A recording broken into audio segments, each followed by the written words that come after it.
Ultra High Net Worth Individual atau UNHWI.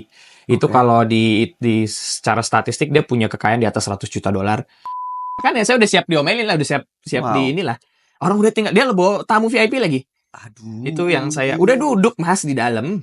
Saya juga udah dada dari bawah, tapi tiba-tiba berapa kali ya itu Kebuka lagi. kebuka lagi.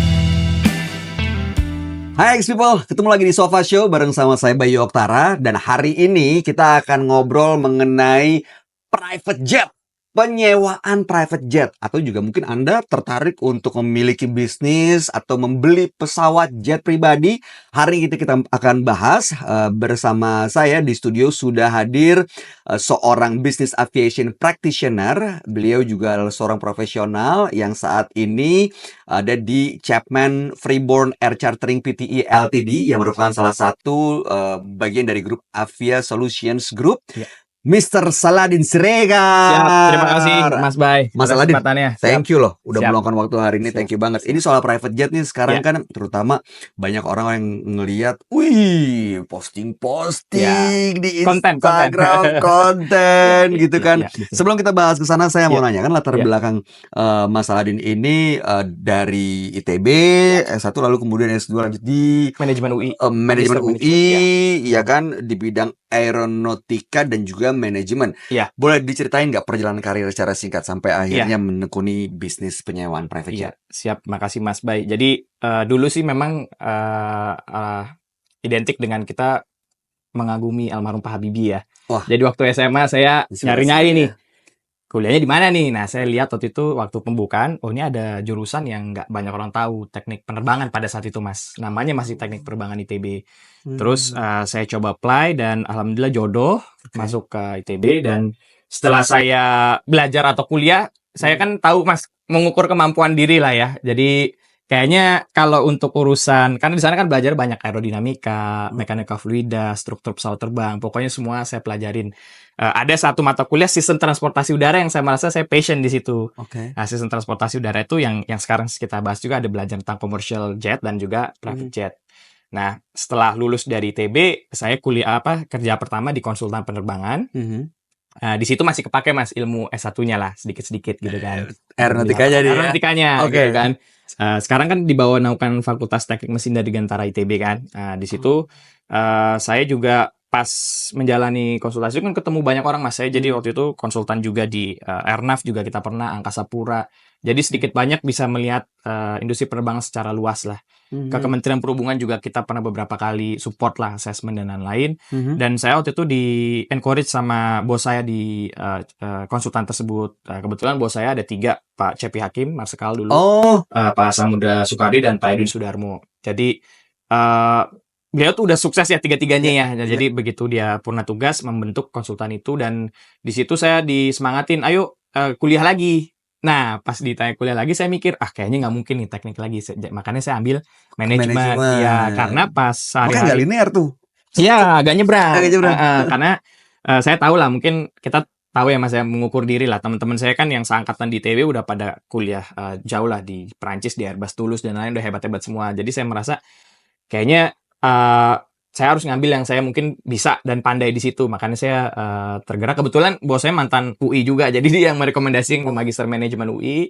Nah, di situ saya juga menimba ilmu sampai saya bisa join ke industri yang seperti sekarang. Wah, tapi justru kepada ilmunya jual. jadi lebih banyak ya Mas. Iya, Maksudnya alhamdulillah ada lebih luas, lebih gitu. kaya gitu. Iya, jadi Oke. begitu ditanya sama klien, Heeh. hal-hal teknis saya sedikit tahu banyak. Teknis Bisa. oke, bisnis wise Ya, bisa ngerti. nggak ada masalah. Iya, alhamdulillah di situ Mas. Jadi ya bersyukurlah bisa dapat dua perspektif.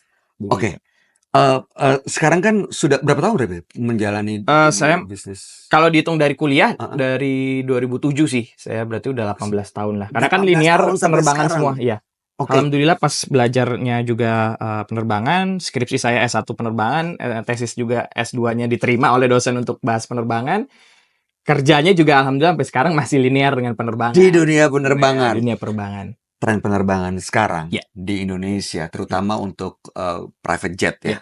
Itu gimana sih sekarang, Mas? Luar biasa sih Mas Bayu. Hmm. Kenapa saya bilang luar biasa? Kalau Mas Bayu lihat sekarang itu banyak dari luar negeri itu pada open, termasuk kantor saya ya, Chapman Freeborn itu kan perusahaan UK sebetulnya, berdiri dari tahun 73. Dan dia melirik salah satu market besar di Indonesia gitu. Walaupun memang kantor pusat di Singapura ya untuk Asia Pasifik dan Hong Kong. Cuman saya juga mendapat tugas lah dari headquarter untuk bisa mengembangkan market-market di Indonesia, Mas Bayu. Kalau Mas Bayu lihat di peta, kita kan dari Sabang sampai Merauke itu seperti dari East Coast-nya US sampai East West Coast Coast. sama West Coast Ya, ya. cuma bedanya kita perairan. Jadi kalau Oke. kita istilahnya punya sepertiganya daratan, Indonesia itu 2/3-nya lautan, 3/3-nya udara. Jadi kalau kata Pak Habibie juga ya, kalau Indonesia mau maju ya dia harus transportasi udaranya harus dimantapkan gitu. Kalau enggak ya kita akan kesulitan. Kalau pasti Mas Bayu kalau mau ada acara di pulau-pulau kalau nggak ada pesawat kan susah ya Mas. Kalau naik Itu dari dia. laut ada ombak susah. Nah, itu dia. Berarti kan yang biasa menggunakan jasa ini lebih banyak perusahaan atau individu saat ini ya? Pebisnis. Pebisnis? Yes. Untuk private jet itu memang nature-nya adalah businessman sih sebetulnya. Oke. Kalau di luar negeri kan justru ya businessman itu berarti bukan cuma perusahaan, bahkan di dunia entertainment pun banyak juga yang menggunakan itu. Makanya kemarin tuh ada satu band terbesar di Indonesia. Waktu itu kita ada satu acara dia telat gara-gara pesawatnya delay.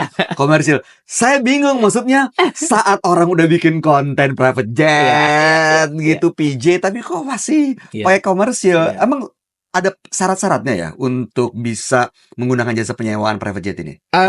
Nggak juga sih Mas, karena memang private jet ini memang bisnis yang cukup luxury ya. Jadi dari segi angka itu, mungkin saya bisa kasih gambaran Jakarta-Bali itu bisa sampai 500 juta. PP? Iya. Jakarta-Bali, Bali-Jakarta? Kalau nginep lagi, bayar lagi beda. Oh itu nggak nginep? Nggak. Berapa jam? Kurang lebih 3-4 jam. Di sana? Iya, itu dengan di medium Ngurah jet Raya? ya. Ya, di Ngurah Raya misalkan Mas Bayu meeting siang, sore pulang lah. Atau malam pulang itu sekitar setengah M. Itu 500, setengah M. Dan itu udah termasuk semuanya? Sudah all in. Catering di atas, lounge, VIP, semua udah. Ya, karena private jet kan pasti pingin luxury ya Mas ya. Gitu. Jadi dari segi angka juga lumayan. Lumayan ya? Iya. Ya kalau dealing 1 triliun Oh iya, sih. makanya businessman Mas. Saya lihat betul, ke businessman. Kalau individu tuh lebih kepada ultra high net worth individual atau UNHWI. Itu kalau di secara statistik dia punya kekayaan di atas 100 juta dolar. Itu baru dia biasanya pakai buat leisure. Jalan-jalan sama keluarga, makan siang di Tokyo, misalkan pulang lagi ke ini. Ada di Indonesia yang seperti itu? Oh, di Indonesia ya banyak Mas. Ada, bukan banyak sih, ada aja karena pebisnis itu kan udah financial freedom juga kan, dan dia kan udah top of the ininya udah nggak ada lagi lah. Udah nggak ada masalah lagi kapital udah bukan masalah buat dia. Yang penting dia bisa bikin happy keluarganya atau apa. Gitu. Selama memang bisnis dan itunya tetap running ya. Dan itu tapi kalau saya lihat persentasenya masih lebih tinggi untuk keperluan bisnis. Keperluan bisnis. Iya. Nah kalau yang keperluan keluarga karena mungkin jumlahnya nggak terlalu banyak. Nggak banyak. Pasti inget dong siapa aja. Iya Pak, inget lah, tahu lah, bukan inget tahu lah. Boleh di-spill nggak sih? Ya itu tadi saya mungkin sempat cerita lah, ada yang beberapa pingin menikmati masakan dari luar gitu ya. Dia mungkin berangkat pagi, malamnya udah kembali ke Jakarta gitu. Siapa yang kayak gitu Mas? Nggak bisa Mas, kita emang confidential lah. Tapi ada pancing dia. Dan itu di semua dunia juga sebetulnya emang minta didisklose biasanya. Oh gitu. Iya dong, karena biasanya orang-orang yang betul-betul kaya ya Mas ya itu nggak Instagram nggak konten mereka. Justru yang pingin kelihatan kaya justru yang dia kontenin. Tapi itu beda bosku. Iya. Yang kaya beneran sama yang pengen kelihatan kaya. Iya. Oke, kalau misalnya yang 500 tadi itu jenis pesawatnya yang kayak gimana tuh? Yang seperti medium jet 10 sampai 13 penumpang, seperti Legacy 650, Bombardier Challenger 850. Nanti kalau misalkan jadi kan ada kriterianya Mas ya, ada small jet, large jet, terus yang bisa interkontinental, yang bisa terbang direct ke Dubai, misalkan itu beda lagi. Jadi ada tarif-tarifnya lah private jet ini. sesuai dengan jarak Jarak, atau waktu? jam terbang juga, tipe Oh. pesawatnya juga, dan ground handling di bandara yang dituju. Oke. Kayak bandara Tokyo atau apa itu biasanya lebih tinggi biaya charge untuk Oh, parkir dan beda ya? beda mas, Oh, beda, oke. beda. Domestik jelas beda, dengan Kalau internasional beda. misalnya saya mau ke Amerika, Iya. tapi mampir dulu ke Jepang. Bisa, biasanya lewat itu, lewat tengah, lewat timur kan, Heeh. lewat ke kanan. Bisa juga lewat ke kiri tuh, lewat tengah Dubai, baru ke US. Itu berarti kena ground handling di Tokyo, Iya dong, di US juga akan di kena. US juga. Iya. Balik lagi ke Jakarta kena juga. Jakarta. Iya. Wah, yang iya. dihitung berarti jaraknya, ground Jarak ground handlingnya. handlingnya juga, iya. Wow. Kalau ada special request juga bisa tambahan juga. Itu biasanya dijemput sampai pesawat nggak tuh? Mobil boleh masuk nggak ke bandara? Kalau di Halim, saya beberapa kali pernah, tapi special case sih, Mas. Cuman di bandara besar yang di luar itu Wah, memang... special case-nya nih agak nyerempet nih. Tapi kalau Ngeri juga nih nyerempet jurang nih. kalau bandara luar itu memang karena protokol keselamatan dan safety protokolnya sudah jelas, jadi itu limusinnya atau yang mau sebelah pesawat juga udah bisa. Cuma di beberapa bandara Indonesia sepertinya belum semua bisa. Tapi setahu saya ada beberapa yang bisa. Langsung sebelah private jet turun langsung naik. Itu Langsung aja. naik Ya. Nah, untuk proses penyewaannya sendiri, saya Ya. pernah ngeliat teman saya begini, Mas. Mm-mm. Ada keperluan dari timnya, dari atasannya gitu, Ya. perintah, terus dia langsung telepon. Ya. Bro, iya, sekian orang sore ini jam 3 ke sini. Ya. Jadi berangkat. Bisa langsung hari itu Bisa. order kayak Selama domestik aman, Mas. 4 jam minimum biasanya. oh gitu. Sekarang misalkan jam 12, Mas Bayu mau terbang jam 5, selama paymentnya cepat juga, jam 5 udah siap. Bayar di awal dong. Oh, harus 100%. 100% udah beres. di awal, iya. Oh, Iya. nggak bisa barter konten gitu nggak Nggak bisa. Karena ini industri yang aviation tuh high capital, high risk. Wah, pokoknya semua deh, Mas, kalau aviation ini. Oke. Iya. Nah, pernah ada pengalaman yang nggak terlupakan nggak, Mas, selama menjalani bisnis ini yang berkesan sekali? Ya, ada. Jadi saya waktu itu dihadapkan situasi sulit ya, Mas ya. Jadi pada saat itu pesawat sudah ready, udah di tarmac lah. Jadi tinggal dari launch itu tinggal jalan si penumpangnya. Cuman pada saat itu, pada saat boarding, penumpang sudah masuk semua. Pas mau ditutup, ada malfunction ininya. Pintunya? Iya. Wah. Waktu itu yang naik, saya nggak bisa disclose tapi cukup VIP lah, termasuk petinggi. Jadi termasuk pejabat pada waktu itu. Jadi kan saya juga harus diskusi dengan internal, bagaimana cara solvingnya. Terus yang paling kita ngeri kan berhadapan dengan end usernya kan, Mas. Nah di situ mungkin yang tadi saya cerita, keilmuan saya juga mungkin ada manfaatnya lah. Jadi ketika saya membrief penumpang, saya sampaikan bahwa untuk safety measurement-nya sepertinya dari pilot dan tim engineering itu udah dicoba berkali-kali, Mas. Ada kali 15 menit lah. Jadi penumpangnya akhirnya turun lagi, masuk lagi balik ke lounge. Nah itu dia nunggu aja udah bete kan, karena penerbangan waktu itu mau ke Jepang, dan Jepang itu restriktif banget. Jadi kalau misalkan kita udah atur slot bandara di Haneda misalkan jam 4 sore, ternyata ada perubahan. Ternyata di sini kan delay. Betul. Delay sejam 2 jam. Nah, ini biasanya slot ini akan terpengaruh dan bisa kita dilempar ke bandara lain karena ini penuh kan Haneda. Waduh. Jadi itu udah, dan biasanya kalau naik private jet tadi ada meeting atau ada pertemuan. Nah, di situ saya harus menjelaskan setelah diskusi dengan engineer dan pilot, sebetulnya ada 2 pilihan, Mas. Pesawat ditutup dengan paksa dan harus sebenarnya bisa aman dan gak ada masalah. Cuman sampai Jepangnya harus di maintenance. Jadi problemnya ketika di ground gitu. Jadi ada safety prosedur yang bisa dilakukan lah sebetulnya. Kedua, kita bisa jelaskan kepada PAX, pada penumpang, bahwa kondisi yang terjadi seperti ini dan alangkah lebih baik jika kita selesaikan masalah ini di Jakarta. Karena kalau di Tokyo kan lebih repot lagi, lebih mahal lagi, satu lagi, dan kita nggak tahu apakah karena kan biasa ada penerbang lanjutan, Mas. Biasa dia habis itu dari Tokyo mau kemana lagi dia. Akhirnya setelah saya sampaikan, ya itulah mungkin experience juga di waktu di kelas saya keluarin semua lah, Pak. Ini kalau misalkan ada safety Swiss cheese factor gitu kan, kalau ada satu kesalahan yang mungkin bisa kita tahan, tapi mungkin di kedepannya nggak ada tahu. Ternyata selain pintu ada malfunction lain yang kita belum tahu.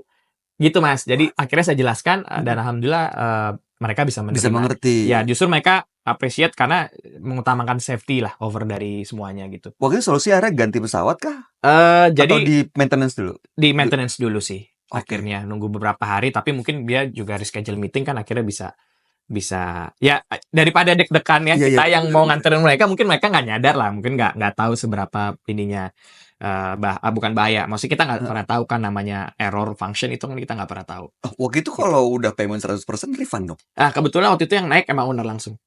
Oh, Iya, tapi kan Owner-nya. apalagi langsung Iya. sama owner, Mas. Iya. Kebayang kan? Pesawat gue rusak. Iya. Ya udah gue tunggu. Oh Iya, gitu. gitu. Tapi lebih resiko ya. Oh bisa pesawat gue sampai kayak gitu. Diapain tuh? Iya, makanya saya udah siap diomelin lah, udah siap Wow. di inilah. Orang udah tinggal, dia bawa tamu VIP lagi. Aduh. Itu yang saya udah duduk Mas di dalam. Saya juga udah dada dari bawah, tapi tiba-tiba berapa kali kebuka lagi 3 kali dicoba. Minta izin butuh waktu 15 menit, engineer ngecek semua, pilot juga make decision. Nah, itu tadi 2 pilihan, tapi saya akhirnya ya udahlah Cap, daripada kita ambil resiko, mending kita perbaikin di sini aja dulu. Coba saya ngomong langsung dulu ke owner akhirnya. Gila. Tapi ya mungkin akhirnya di situ owner juga jadi tahu, oh ternyata emang dia pingin keep safe kita juga gitu. Itu sih, Mas. Iya. Dan dia juga akhirnya tahu ada masalah itu dan butuh Iya. maintenance. Betul. Propertinya dia Betul. gitu Iya, kan. iya. Oke, iya. itu pesawat jenis apa, Mas? Waktu itu Bombardier Dan 5.000. Di jasa penyewaan pesawat Ya. ada spesifikasi atau ada jenis-jenis pesawat tertentu nggak yang boleh disewakan dan yang nggak boleh? Kalau jenis pesawat dari kayak misalkan kalau kita terbang komersil kan biasa kita naik Boeing atau Airbus ya Mas ya. Betul. Jadi untuk private jet itu kategori khususnya itu yang tadi saya sempat diskusi. Ada yang namanya Part 91 untuk private. Oke. Jadi itu tidak boleh disewakan Mas. Jadi analoginya seperti Mas Bayu punya mobil atau ini tapi plat hitam. Tidak boleh dikomersialisasi. Oke. Nah, ada satu lagi sertifikasi Part 135. Nah, itu seperti kalau kita punya layanan taksi plat kuning. Nah, itu kan kir-nya udah dicek sama Kemenhub. Pilotnya juga sudah certified-nya juga udah sesuai dengan standar. Kan agak beda Mas pilot yang untuk buat komersil dan Untuk tidak. komersial. Betul. Semua standarnya lebih double untuk 135. Oke. Gitu. Tapi kalau jenis macam-macam. Jenis macam-macam silakan, selama itu certified oleh Kementerian Perhubungan Indonesia. Dan saat ini yang di handle sama Saladin ada apa aja? Saya udah pernah dari small jet sih. Small jet saya juga pernah ada charternya juga ya. Okay. Terakhir nih 2 minggu lalu saya charter Gulfstream 450. Itu Gulfstream itu yang oval Mas. Ininya jendelanya. Pokoknya top notch lah. Kalau di mobil dia Ferrari-nya lah. Makanya harga charternya agak beda. Kalau ke Bali nggak 500 tuh ya? Enggak lebih. Sampai 1? Enggak nyampe 1 juga sih. Karena kan dari jam terbang aja. Oke. Agak beda lah. Naik. Nah, kalau misalnya nih, saya punya private jet. Iya. Terus saya sewakan itu ke orang lain. Iya. Dibolehkan nggak secara regulasi? Selama Mas Bayu menitipkan pesawat, kan ada aircraft management nama Mas. Ada beberapa perusahaan Indonesia yang memang membuka layanan jasa penitipan pesawat itu. Dan oleh operator itu yang resmi terdaftar di Kementerian Perhubungan, pesawatnya Mas Bayu didaftarkan secara Part 135 tadi. Jadi plat kuningnya. Nah, itu silakan bisa dikomersialisasikan. Gitu. Itu yang resmi. Kalau misalnya nggak resmi, yang misalnya ke Jepang yuk, nebeng mau nggak loh? Ya. Kalau nebeng boleh nggak? Kalau Masnya ikut, boleh aja. Apa-apa, karena yang punya owner, nggak masalah. Dan tidak memungut apapun kan, secara dokumen. Kalau memungut? Nggak boleh. Bisa didenda atau penalti oleh regulator. Oh, walaupun itu properti saya? Iya. Kalau Mas memang mau memungut biaya, artinya kan komersialisasi, daftarkan dong ke yang 135. Nah, prosedur nanti beda lagi. Safety, jadi safe buat ini. Jadi buat yang akan mencarter pesawatnya Mas Bayu juga sebagai pemilik pesawat juga lebih nyaman. Karena memang secara regulasi sudah diatur sedemikian rupa gitu. Ini seru sih. Karena sampai saat ini ternyata ya memang bisnis private jet ini mungkin niche banget marketnya kan. Betul. Eksklusif banget gitu. Tapi ya ternyata usernya, marketnya ada. Dan sangat besar lagi. Seperti disampaikan Mas Saladin tadi, Indonesia dari Sabang sampai Merauke, negara kepulauan. Maka memang perlu jarak tempuh yang mungkin ada dealing-dealing bisnis tertentu yang butuh cepat decision-nya, keputusannya. Betul. Ya mau nggak mau, ini harus diambil gitu ya. Iya. Mas, saya tertarik. Siap. Ini Mas Saladin bawa buku ini. Iya, jadi saya Anak menulis. muda dan masa depan Indonesia. Iya. Ini karya Mas Saladin nih. Saya salah satu menulis Salah artikel. satunya? Iya. Salah satu artikelnya. Iya. Tentang apa, Mas? Jadi saya menulis tentang Indonesia yang terbang mengangkasa sih, Mas. Pada artikel itu. Jadi di artikel di buku itu semua artikel anak muda di Indonesia dikumpulin, Mas. Salah satunya saya dari aspek teknologi, dari penerbangan. Saya ngasih ide, ngasih masukan karena mungkin Mas pernah dengar namanya jembatan udara. Air bridge connecting the. Jadi tadi kalau nyambung dengan yang di awal saya bilang bahwa Indonesia ini kan 3/3-nya udara, Mas Bay. Ya kan? Dan kita bukan seperti Amerika yang daratan semua itu bisa darat bisa lah dicapai. Tapi kalau Mas Bayu ke Papua, kan teman-teman di sana kesulitan BBM, kesulitan sumber makanan atau apa. Nah, salah satu yang ditemukan hanya lewat udara. Makanya kita harus bisa tidak hanya tol laut tapi juga tol udara gitu. Nah, terbang mengangkasa sendiri itu saya ada satu analogi, Mas. Betul itu singkatan. Dan itu waktu itu saya temukan bersama dengan teman-teman saya di ITB. Waktu itu kita bikin acara namanya Aero Expo ITB. Kita mengundang hampir semua kampus lah di Jawa lah, kampus penerbangan. Terbang mengangkasa itu terus bangkit, mengangkasanya meningkatkan kualitas bangsa. Jadi terus bangkit, meningkatkan kualitas bangsa. Jadi dream kita 2045. Dulu tahun 1995 Pak Habibie bisa buat N250 Gatot Koco. Nah, itu kan masih dipakai kan sampai sekarang kan? Tapi untuk keperluan militer ya? Itu CN235 betul. Oh, CN235. Dan itu kita dapat testimonial bagus dari South Korean Navy. Oh, mereka pakai itu? Iya, pakai. Dan apresiasi Senegal pakai. Pokoknya sebenarnya anak-anak Indonesia tuh pinter-pinter, Mas. Iya. Jadi ya Pak Habibie kita lihat lah. Jadi K250 tahunnya adalah N250 Gatot Koco, yang bisa N235 juga dipakai di mana-mana. Military patrol version. Nah, saya berharap di 2045 yang sekarang digaungkan Indonesia Emas, kita di Dirgantara juga harus bisa lebih hebat lagi, Mas. Jadi saya tuh punya cita-cita kalau di Indonesia itu tidak hanya langit-langitnya hanya pesawat-pesawat asing. Sedangkan kita juga yang sebenarnya kan dream kita adalah kita bisa seperti sila kelima lah, Mas, keadilan sosial bagi seluruh rakyat Indonesia kan. Jangan cuma kita aja di Jakarta bisa menikmati BBM murah. Iya dong. Dan gitu. Jadi teman-teman di Papua dengan kalau Mas Bayu juga mengamati PTDI Dirgantara Indonesia sekarang lagi buat N219. Itu 19 seat, Mas, dan itu emang didesain untuk setiap provinsi bupati, gubernur pakai untuk bisa cek ke semua daerah mereka masing-masing. Oh, karena emang ada provinsi-provinsi tertentu yang emang daerah itu nggak bisa diakses darat kan? Betul. Kepulauan, Papua udah pastilah. Sulawesi, Halmahera, Nusa Tenggara, Flores. Nah, itu memang didesain 19 seat. Kan biasa kan ada perangkat ya, bupati, gubernur. Nah, itu bisa ikut semua. Selain itu, N219 juga ada version untuk mengangkut barang, kargo. Gitu. Jadi sayur buah-buah gitu. Dan itu dia bisa short runway. Jadi memang udah didesain dengan sangat baik sebetulnya. Tinggal political will dan juga capitalnya juga harus bisa didukung. Mudah-mudahan sih menuju 2045 ya Indonesia bisa ya itu terbang mengangkasa. Itulah yang saya tulis di artikel itu. Mantap, Mas Saladin. Keren, Mas. Salut banget sama misinya, sama mimpinya, dan sama apa yang udah dijalanin. Tapi ngomong-ngomong itu pesawat itu untuk pengadaannya udah ada vendor ya, Mas? Belum, Mas. Masih sertifikasi, kita doain aja lah. Masih sertifikasi. Ya? Oh, gue udah mau masuk aja ikut jadi vendor. Dan mau ada versi yang seaplane. Oh gitu. Jadi nggak harus mendarat di bandara. Oh keren. Iya, Indonesia kan bisa. Lagi di develop. Lagi di develop, betul. Wah. Saya juga berharap ada VIP versionnya juga. Keren. Oke, Mas, terakhir. Kalau X people tertarik ada yang mau menggunakan jasa penyewaan private jet ini. Apa yang harus dilakukan dan gimana caranya? Ya, makasih Mas Bayu. Jadi yang pertama, yang paling penting, Mas, harus dicek apakah pesawat yang kita naikin itu yang resmi ya. Karena kalau tadi yang Mas Bayu cerita ternyata itu terdaftar Part 91 tuh. Nah, itu kita bisa saya boleh share ya mungkin resikonya ya. Yang pertama, kalau misalkan amit-amit kejadian, itu nggak di-cover sama sekali sama insurance. Dan itu akan mencoreng nama baik penerbangan juga pasti kan, penerbangan Indonesia gitu. Jadi paling pertama banget harus dicek dengan operator atau brokernya bahwa yang dipilih adalah legal operator atau legal aircraft yang memang digunakan untuk komersial 4135. Terus yang kedua, pastikan juga kalau kayak Mas Bayu mau bawa tim cuman berlima, Heeh. ngapain juga naik pesawat yang bisa 13 seat gitu kan. Ada juga yang lebih kecil ya. Ada juga yang lebih kecil, lebih Oke. efisien. Jadi sesuaikanlah dengan kebutuhan. Kebutuhan. Dan jadi kalau saya sendiri kan di Chapman Freeborn selalu kita kasih solusi Mas.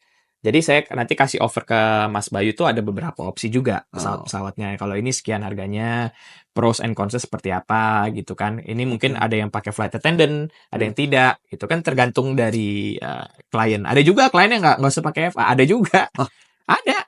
Jadi cukup engineer aja yang serve. Ya tergantung. Ini kan market yang luxury ya. Jadi suka-suka owner lah, customize. Oh gitu. Semua full customize. Mau makannya juga makan yang nggak usah mewah, fancy-fancy. Heeh. Pesan ada yang cuman bawa bakmi atau yang pinggir jalan dia minta dibeliin, ada Mas. Ada nih biasanya yang enak kan kayak gitu. Jadi kalau kembali ke pertanyaan Mas Oke. Bayu untuk ex people yang kalau dari saya paling pertama pastikan kita memilih yang tepat. Legalitasnya. Legalitasnya, kedua sesuai dengan Sesuai solusi. kebutuhan. Yang paling penting terakhir hubungin orang yang bisa dipercaya atau operator yang bisa dipercaya juga. Gitu. Salah satunya ya dengan kita Chapman Freeborn juga. Karena kredibilitas perusahaan juga kan. Kita udah 50 tahun di industri Wow. dan saat ini juga mau expand ke Indonesia. Ah. Jadi alhamdulillah tahun lalu kita juga udah banyak bantu nih karena perusahaan luar ya Mas. Jadi kita banyak dapat order juga dari Belgium company yang lagi mau ada visit ke Indonesia. Oh, gitu. Kemudian misalkan ada yang mau ke Morowali, Weda Bay gitu. Dan itu kan biasanya mereka lebih feeling comfortable dengan memang company yang sudah well established dan ya Iyalah. nggak mungkin saya Kredibilitas penting. kredibilitas gitu. Dan iya. ya itu kayak Mas Bayu bilang kita juga bisa sesuai dengan apa namanya kebutuhan juga. Kalau saya mau ngincer hanya uang, ya udah saya tawarin Gulfstream aja yang paling mahal buat Mas Bayu. Tapi sebetulnya dengan yang lebih kecil, Mas Bayu bisa nyampe kok ke Bali gitu kan. Oh, gitu. Dengan nikmat, dengan nyaman, flexible schedule. Oh ya, satu lagi mungkin saya lupa. Kalau Mas Bayu jadwalin charter nih, misalkan jam 10, terus tiba-tiba Mas Bayu dipanggil ke istana, jadi mundur jam 3 itu kita bisa accommodate. Oh, bisa berapa kali? Bisa fleksibel. Iya. Oh, fleksibel jadwalnya. Iya. Kalau naik airline kan udah Bisa 10 udah dong. miss, udah lupa. Oh, udah beli tiket lagi. Beli tiket lagi. Udah gitu Reschedule. belum tentu yang selanjutnya ada available kan? Oh, oke. Gitu. Misalnya saya menggunakan jasa penyewaan dari Mas Aladin, itu di display nggak di airport ada penulisan di pesawat ini ke sini charter air akan berangkat jam segini? Biasanya nggak di-disclose sih, Mas. Oke, sip. Ya. Itu yang paling penting. Karena kenyamanan untuk private kan, privacy. Iya, Ya, benar. Karena kan gitu. nggak semua orang Nggak juga semua ya. orang. Dan biasanya pebisnis kan memang bukan buat bukan dikasih tahu banyak orang sih untuk Iya, itu. iya. Oke. Siap. Mas Aladin, Ya. thank you banget udah Terima meluangkan kasih waktu. banyak, Mas Sukses Bayu. selalu Siap. Terima kasih atas untuk kesempatannya. bisnisnya. Sukses juga untuk Chapman Freeborn Air Chartering PTL tadi Amin. dari AV Solutions Group. Iya. Di sini Mas, kita biasanya kan ini kan sofa show, Iya. sofa didudukin. Iya. Tapi di sini sofa bukan cuma bisa didudukin, Oke. tapi bisa diminum. Oh. Sebelah kanan ada Oh, ini siap. namanya sofa. Oh iya. Silakan. Oh iya ya. Diminum dulu. Oh ini memang sofa ya. Sofa. Oh iya. Thank you Mas. Terima kasih Mas. Have a good day. Thank you, Exipal. Bye. Terima kasih. Thank you Mas.